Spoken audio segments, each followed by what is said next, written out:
Hello and welcome to the second episode of our podcast.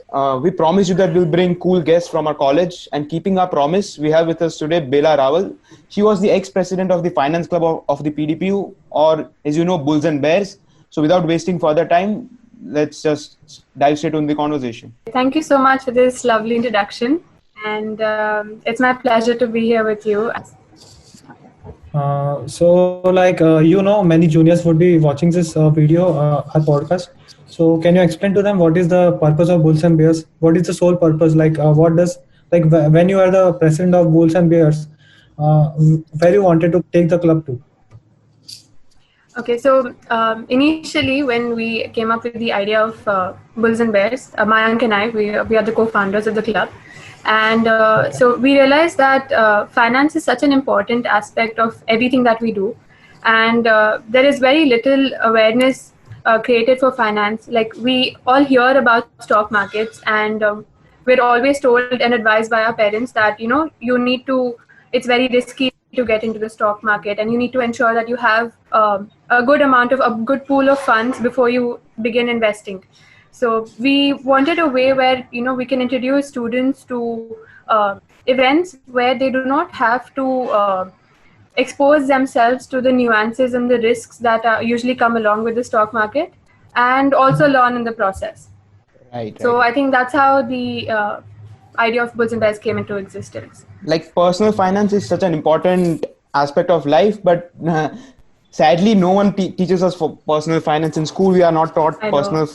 No one teaches us personal finance, and we are all said that abhi kya hai, abhi to tum chote ho, and all that. They take us on that rabbit hole. But how well do you think one should know personal finance? Like, importance of personal finance, and how well knowing it can help people. What I think is that personal finance is like the stepping stone before you begin to invest anything. Right. Because when you know how to appropriate your budgets, and you know how to save, so I have a specific set of expenses that I do on a regular basis. Then based on that, you appropriate budgets for the same. And only when you appropriate budgets, you would know what is the excess you have in hand and how much you need to set aside for your future. And only knowing that will help you set your goals, and that helps you invest wisely. Yes. So without personal finance, I think investing is not a wise option. And college is basically an appropriate time to learn about personal finance if not learnt in school, because soon after college you get onto your professional journey where you gotta make some money and you gotta spend it wisely. So budgeting and all that should be learned max in college. After that, it's just gonna be too much of a chaos if you don't learn that. Exactly. So now, you may be aware that the perception of stock markets among the youngsters is quite a quick money. And I have seen your club organizing events like stock market simulation. So how do you keep a track of that the youngsters don't get false notion of that of the stock markets? Last year you did some events like stock markets. I think they happen repeatedly. Yes. So what usually happens is that a major perception that people about the stock market comes from movies or books, and primarily movies. So you come across multiple movies like The Wolf of Wall Street, there's Big Short, Bazaar, recent one, Scam 1992. Yeah. And I think these movies shed a lot of light on the gains that are earned by a protagonist, the main person in the story, and they do not shed light on the obstacles that are involved and the obstacles that they had to overcome in order to get where they were. Obviously the nature of the movie is such that it cannot be so elaborate in depicting all of that. So when students come across that kind of a perception, they need to understand, and they need to go and read or come across avenues where they can experiment freely with the stock market and learn how it actually functions without risking their own money, or even going through the process of opening a demat account. So Bazaar, the event that we conducted last year, was mainly targeted at that, so that you learn everything. And plus, one thing that we needed to keep in mind was when you can experience all of this in a stock market simulator as well, like be it Money Control or anything. Mm-hmm. But does not allow you to get attached to the entire thing, because after you learn a bit of everything that it has to offer, it gets a bit boring. So in Bazaar, the core objective is that we keep the stakes also high, so there's good prize money, so people are motivated to learn and earn in the process. Yep. Yeah. Like when we talk about films, Big Short is like, I kind of find that film really good in terms of financial education, because whenever someone is saying some technical like financial jargons, when suppose Steve Carell is saying something financial, someone with whom he's having a dialogue with goes like, "You mean subprime loans are what shit?" And Yeah, yeah, that's that breaks the tension, and people know like, yep, subprime loans are what shit, and they don't have to think what are subprime loans. I kept on googling the entire time I watched The Big Short, like because there were so many financial jargons in that. Like it was crazy financial education movie wise. That was the best film I have seen in terms of. totally agree with you. Totally. I mean, I think all of us went through that process. Like we had to rewatch the movie to get the best out Yes, of what it yes. had to offer. Also stretching the point of Harshad Mehta, in the Harshad Mehta series 2 and the Wolf of the Wall Street, both were primarily based on the concept of penny stocks. So, like, what do you think? Is he current rightly portrayed in the series, or like he was wrong or he was right? Or did you see the series? Yes, I have watched the series, but I wouldn't say like wrong or right, because uh, mainly like there's one thing that needs to be kept in mind is that when you play your cards in the stock market, there are lots of guidelines that SEBI has set aside that you need to go by. So definitely he surpassed those restrictions and went, he played in the gray zone, and I would consider that that wasn't the right approach to sort of get the gains that he did get. And but the plus side being that it's not just him who benefited from the gains that he was getting. He ensured that all of the people who invested with him benefited as well. Yes. So it's a pretty tricky to Like comment whether it would be exactly right or wrong. the morality aspect of that show was pretty, like, it was grayish. We cannot say it's totally right, because Yeah. the money he played with can be someone's life savings as well. So that is too much at stake for his personal gains, to be honest. Exactly. But as we saw in the series, it can take someone's life as well. Right, So right. Exactly, and it could also probably lead to a major crash, which could lead to like repercussions that he would not have thought of at that point. Yep. Right.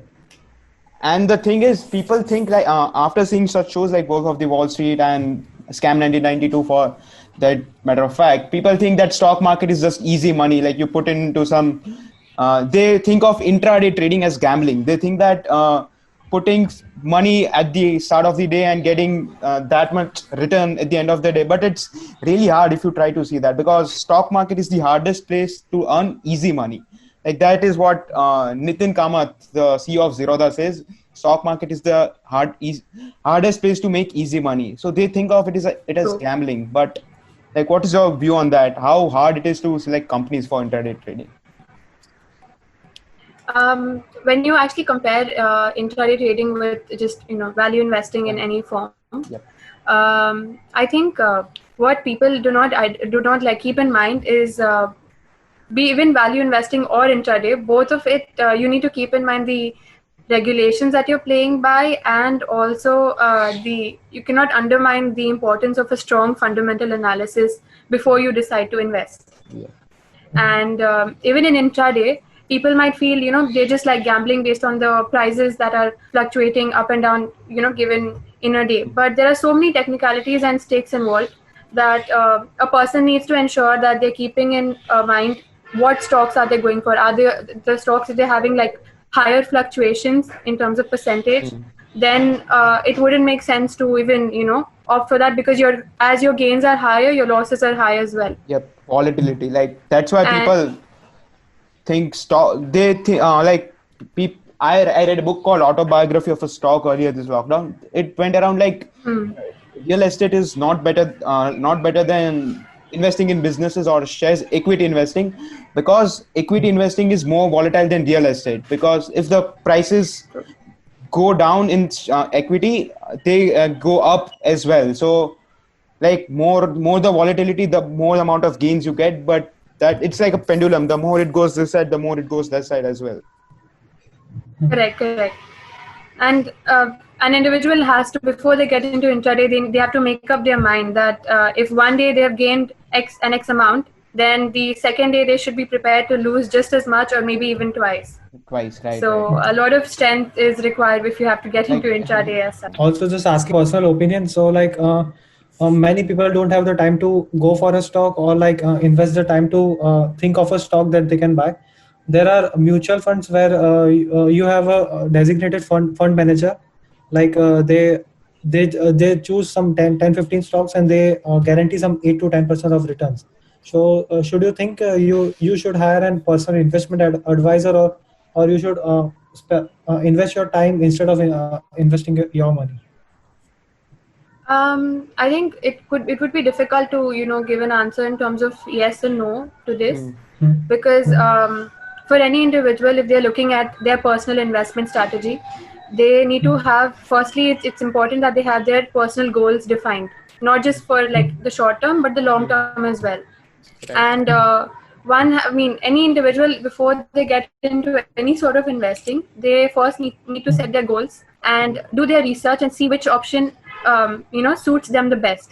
Then if they look into the option of hiring a consultant to achieve those goals, then it makes sense to go for a third party in that sense, because it is important that at the end of the day, it is the consultant also needs to make profits, right?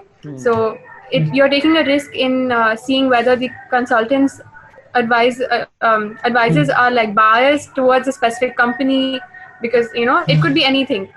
But only if you have your research done in place and you have your goals set, you would be able to identify whether where the consultant is leading you as well. Right. So that kind of awareness is key before you can actually gauge the calls that are being taken by a consultant.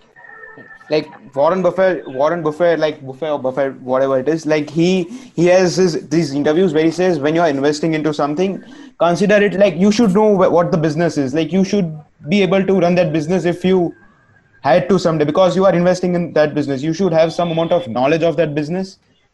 And after that, you should place your bets, because at the end of the day, in equity, you are just investing in some businesses. Like it could be your business as well. It could be someone else's business as well. Exactly. I completely agree with that.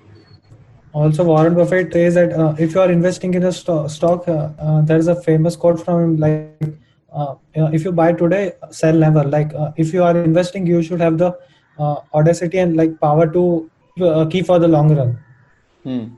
Value investing, like.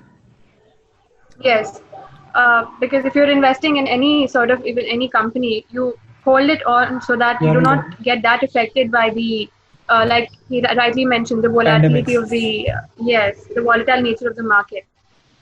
Like according to you, if someone has not had any kind of personal finance experience till now, what are your like common sources where you can, what are your sources that you recommend students and people who watch this video to get their knowledge or fair share of finance education from?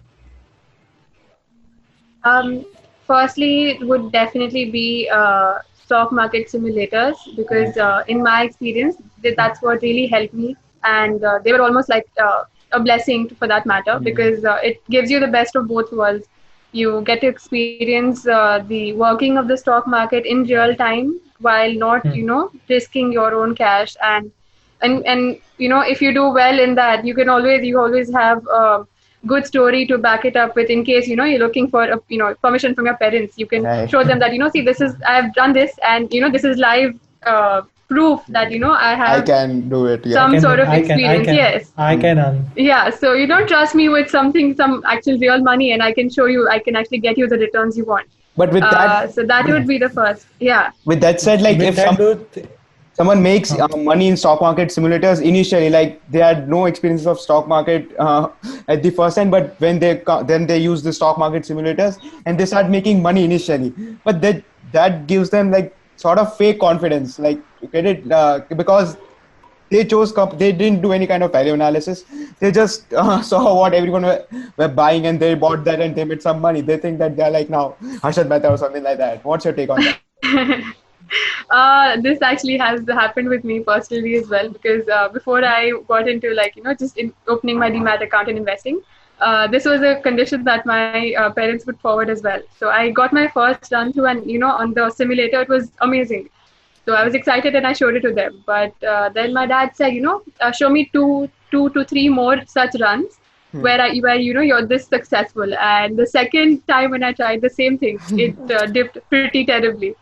So so I think I just fell flat on my face with that. So do you think that the stock market simulators can really help? Like if you are investing 1 lakh in the simulator and you are earning like a 10% return on that, you have nothing to lose there. So like you are investing the same money, but when in the real life you are investing the same amount of money, there is a like pinch of emotion added to like what if I lose? So do you think that people tend to take more risk while investing on simulators? Yeah, that is the downside as well, because it's almost like a game, and the money is also virtual, so the stakes are barely anything. And I think that's what happened to me. Like after a point, I found it pretty boring, and then I was probably because when anyone goes through it and you learn what you go through the entire process, you're just itching to try out all that you learned in the real market. So I think that is the downside and the upside of it. So they definitely take more risks when it comes to the stock market simulators. Yeah. Right.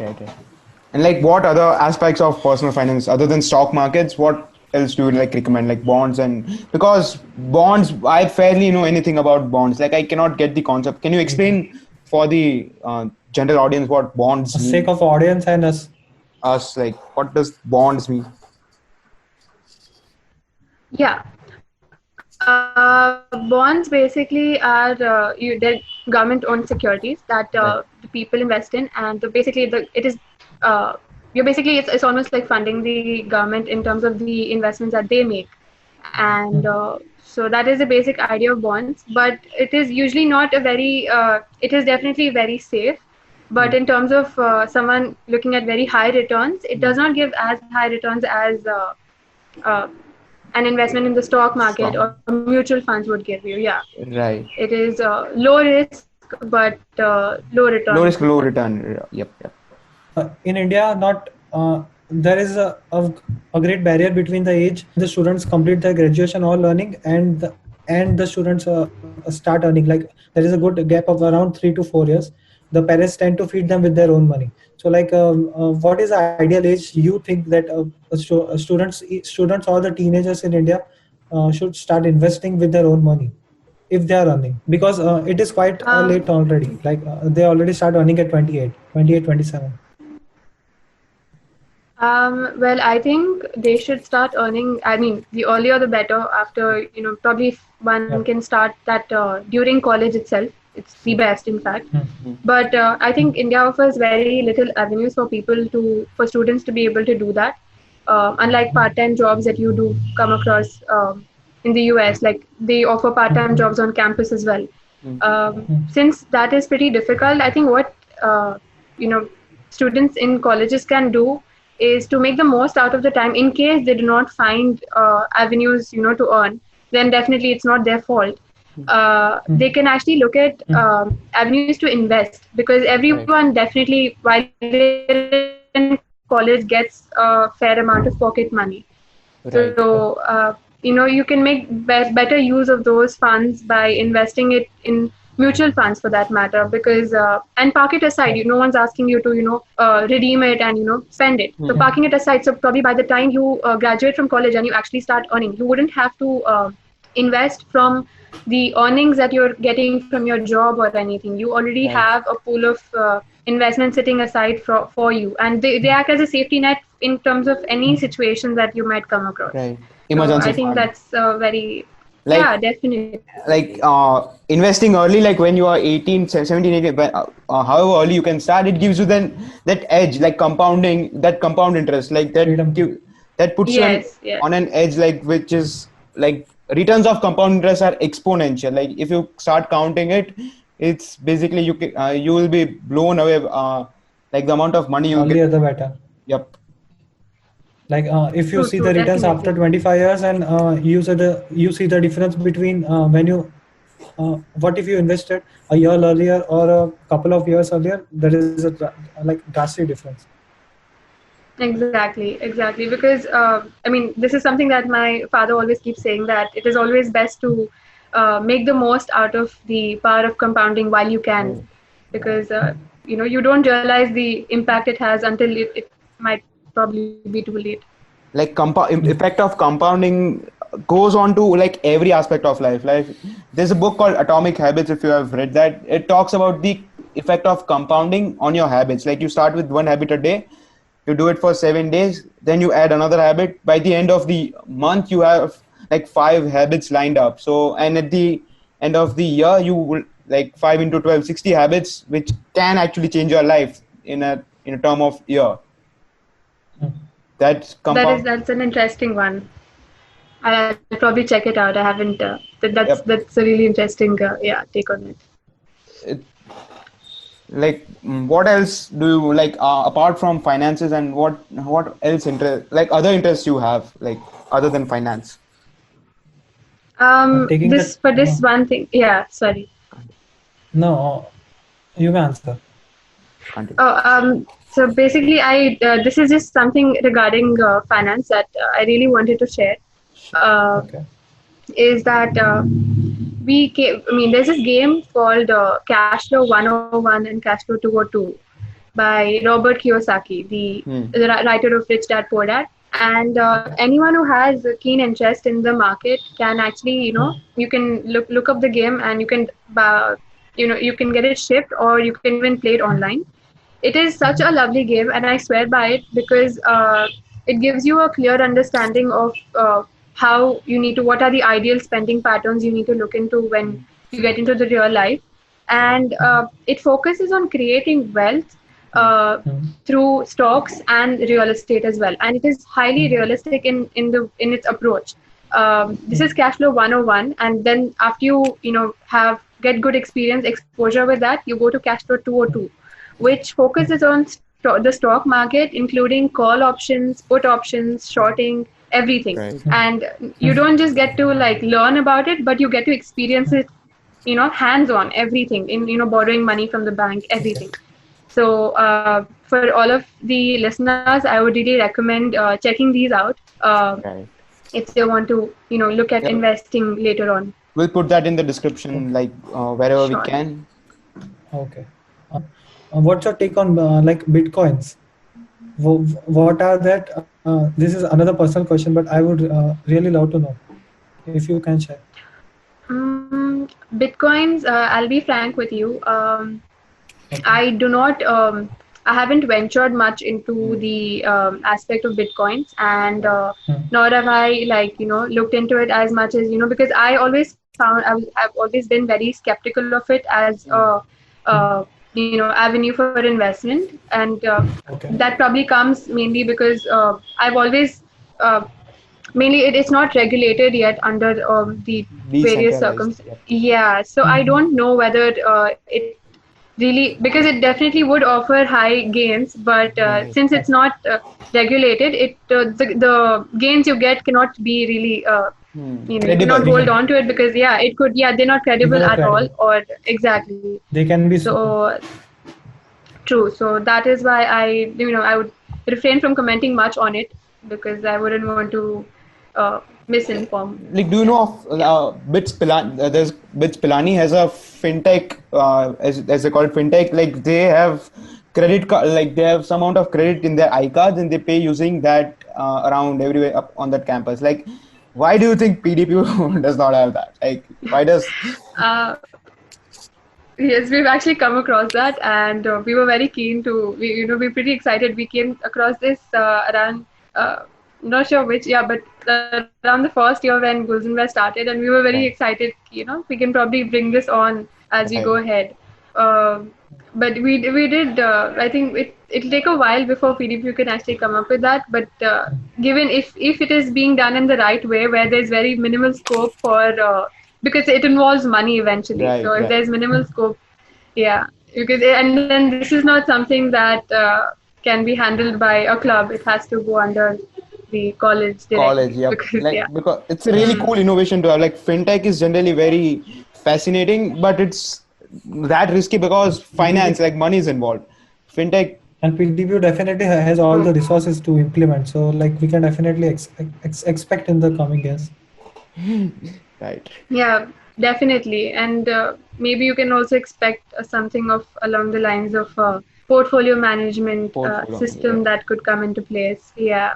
right? This is something that we were very keen on, but we do not really possess the kind of people and the expertise to sort of get it and launch it. And maybe at one point when we do that would be really interesting to have in PDPO. Yep. Do you want to say something to the freshers like of SOT, SLS on the behalf of Bulls and Bears? Yes, I would definitely. In fact, I would just like to say that whether you're pursuing, any field in SOT or any field in SLS, you cannot undermine the importance of finance and the role it plays in your life. Mm. Some of them might not realize it now and might realize it after completing college, but wherever you go, it's going to be there, irrespective of the profession you take up. So joining Bulls and Bears, or even just if you do not have the time to join Bulls and Bears, just reading up on investing or stock markets Right. would, or even personal finance to begin with, would equip you with the kind of skills that you would not know the importance of right now, but later on they would have great results. Like people have a general perception like finance and all that is boring. Like they think that finance and everything is investments and it's Especially students from SOT. like they feel that this is boring. Yeah. I'll hire someone who will manage it for me. I'll hire a chartered accountant or anyone like that. But knowing it yourself gives an edge that like it makes you a generalist in that sense. Like generalist versus specialist, you are not specialized in one, but you are jack of all trades, as they say. Like you know what he's doing. I can manage you. Sure, you can code and well, but I can manage you. I know how finances work. So it gives you an edge over specialists, like knowing vast fields, knowing about vast. Exactly. And no one can take you for a ride, like, but because you don't know how things Right. function, they cannot just tell you anything and get away with. Yes. So I think that is, and like the founder of Zerodha, he himself has come from an engineering background, and he Background, right. started Zerodha, and yes, so I think he's probably one of the biggest inspiration you could take Yeah. in terms of that aspect. And his story is also like really inspirational and real, to be honest, because as soon as he finished college, he started trading, and then market crashed. Like he lost all his money. He joined some call center to earn money, and then put all that money into Yeah. trading, and then he set up like Zerodha is now not a financial startup, but it can be called a tech startup because it has just changed the world how people trade. To be honest, because as we saw in the Harshad Mehta, like they were all jobbers and all that. It was like chaos, utter chaos. Yeah. But all of that has been replaced by data now. Like there are robots which do the work of jobbers. Like what's your take on that? Jobbers. Yeah, that is definitely. It has. I mean, I cannot imagine when I saw that itself. Like we've had hands-on experience with that on a very small Yep. scale. When we did Bazaar for the first time, Yep. we did I it was using present. papers, and yeah, you there. So then, that was chaotic. If you like, you would have noticed there were many people on every stall, and so when we shifted to making it online, although we were there were still more modifications to make. When we went and digitized it even a little bit, just a little portion of what we could at that point, that sort of helped us streamline so many things around. So I can only imagine when what Zerodha has digitized for, and in terms of shifting from jobbers to what we can do, just sitting at home from our mobiles. Right. It's just magnificent. But and do you think there is people feel a sense of risk while like putting their trades online via Zerodha. Like they feel that doing it offline gives them more credibility. Like online, anytime internet can crash and they might lose their money. What's your take on that? Yeah, I think that was a concern that when I opened my account with Zerodha, my parents did have that concern that, how are you trusting it? It's like a third party app. And, I did it through the app. So, and it's a pretty simple process that they follow. They just come and you just need to, mail your documents, all the key documents to them. So they were pretty skeptical, like, how can you trust something like that? But it gives such great benefits for someone who's just starting off in terms of brokerage as well, like barely any brokerage. Barely any brokerage. So yeah, so I think it is.